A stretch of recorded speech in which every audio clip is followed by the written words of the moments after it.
centers, provincial capitals, major transit routes, and most district centers. Afghan forces have beaten back attacks, and they've pushed the Taliban out of some areas. And meanwhile, in another milestone, we recently removed the leader of the Taliban, Akhtar Mohammed Mansour. Nevertheless, the security situation in Afghanistan remains precarious. Even as they improve, Afghan security forces are still not as strong as they need to be. With our help, they're still working to improve critical capabilities such as intelligence, logistics, aviation, and command and control. At the same time, the Taliban remains a threat. They've gained ground in some cases. They've continued attacks and suicide bombings, including in Kabul. Because the Taliban deliberately target innocent civilians, more Afghan men, women, and children are dying. And often overlooked in the global refugee crisis. Millions of Afghans have fled their homes, and many have been fleeing their country. Now, as President and Commander-in-Chief, I've made it clear that I will not allow Afghanistan to be used as safe haven for terrorists to attack our nation again. And that's why I constantly review our strategy with my national security team, including our commanders in Afghanistan. In all these reviews, we're guided by the facts, what's happening on the ground, to determine what's working and what needs to be changed. And that's why at times I've made adjustments. For example, by slowing the drawdown of our forces, and more recently, by giving U.S. forces more flexibility to support Afghan forces on the ground and in the air. And I strongly believe that it is in our national security interest, especially after all the blood and treasure we've invested in Afghanistan over the years, that we give our Afghan partners the very best opportunity to succeed. Upon taking command of coalition forces this spring, General Nicholson conducted a review of the security situation in Afghanistan and our military posture. It was good to get a fresh set of eyes. And based on the recommendation of General Nicholson, as well as Secretary Carter and Chairman Dunford, and following extensive consultations with my national security team, as well as Congress and the Afghan government and our international partners, I'm announcing an additional adjustment to our posture. Instead of going down to 5,500 troops by the end of this year, the United States will maintain approximately 8,400 troops in Afghanistan into next year through the end of my administration. The narrow missions assigned to our forces will not change. They remain focused on supporting Afghan forces and going after terrorists. But maintaining our forces at this specific level, based on our assessment of the security conditions and the strength of Afghan forces, will allow us to continue to provide tailored support to help Afghan forces continue to improve. From coalition bases in Jalalabad and Kandahar, we'll be able to continue supporting Afghan forces on the ground and in the air, and we continue supporting critical counterterrorism operations. Now, I'm reaffirming the enduring commitment of the United States to Afghanistan and its people. The decision I'm making today can help our allies and partners align their own commitments. As you know, tomorrow I depart for the NATO summit in Warsaw, where I'll meet with our coalition partners and Afghan President Ghani and Chief Executive Abdullah. Many of our allies and partners have already stepped forward with commitments of troops and funding so that we can keep strengthening Afghan forces through the end of this decade. The NATO summit will be an opportunity for more allies and partners to affirm their contributions, and I'm confident they will, because all of us have a vital interest in the security and stability of Afghanistan.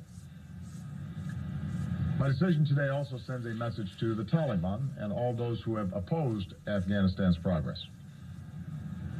You have now been waging war against the Afghan people for many years. You've been unable to prevail.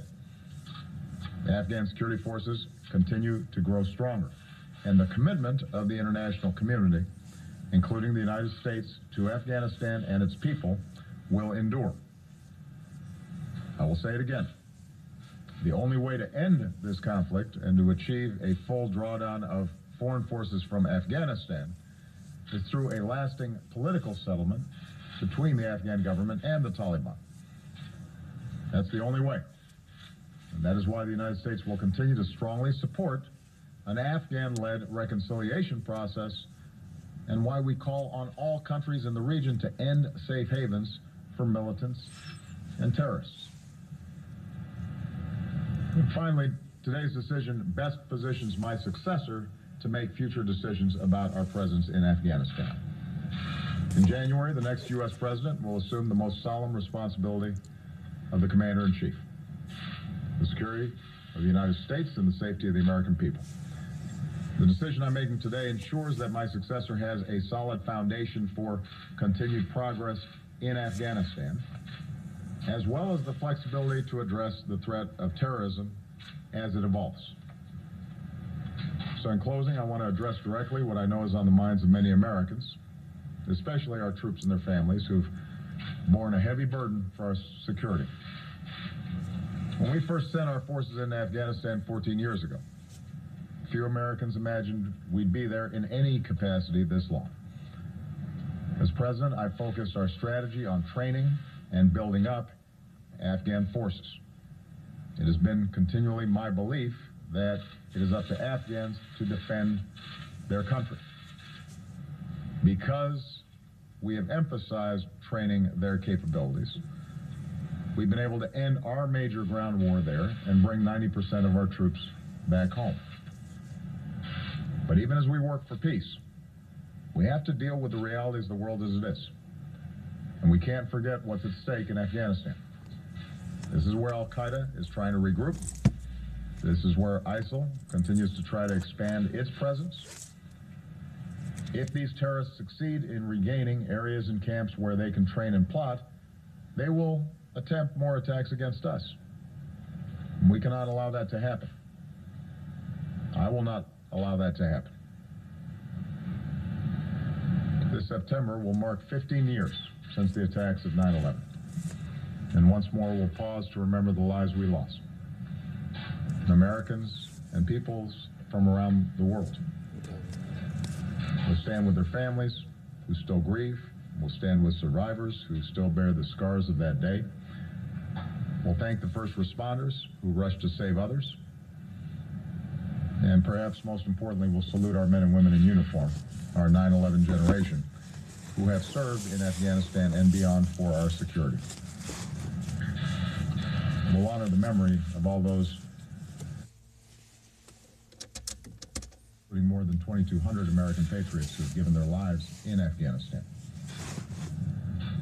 As we do, let's never forget the progress their service has made possible. Afghanistan is not a perfect place. It remains one of the poorest countries in the world. It is going to continue to take time for them to build up military capacity that we sometimes take for granted. And given the enormous challenges they face, the Afghan people will need the partnership of the world, led by the United States, for many years to come. But with our support, Afghanistan is a better place than it once was. Millions of Afghan children, boys and girls, are in school. Dramatic improvements in public health have saved the lives of mothers and children. Afghans have cast their ballots in democratic elections and seen the first democratic transfer of power in their country's history. The current National Unity Government continues to pursue reforms, including record revenues last year, to strengthen their country and over time help decrease the need for international support.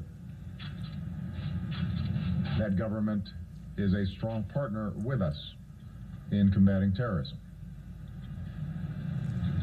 That's the progress we've helped make possible.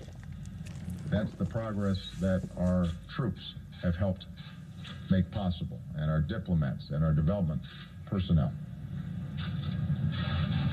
That's the progress we can help sustain in partnership with the Afghan people and our coalition partners. And so I firmly believe that the decision I'm announcing today is the right thing to do for Afghanistan, for the United States, and for the world. May God bless our troops and all who serve to protect us. May God bless the United States of America. President Obama live announcing that 8,400 troops will stay in Afghanistan into 2017. There was supposed to be a drawdown by year's end this year down to 5,500 troops.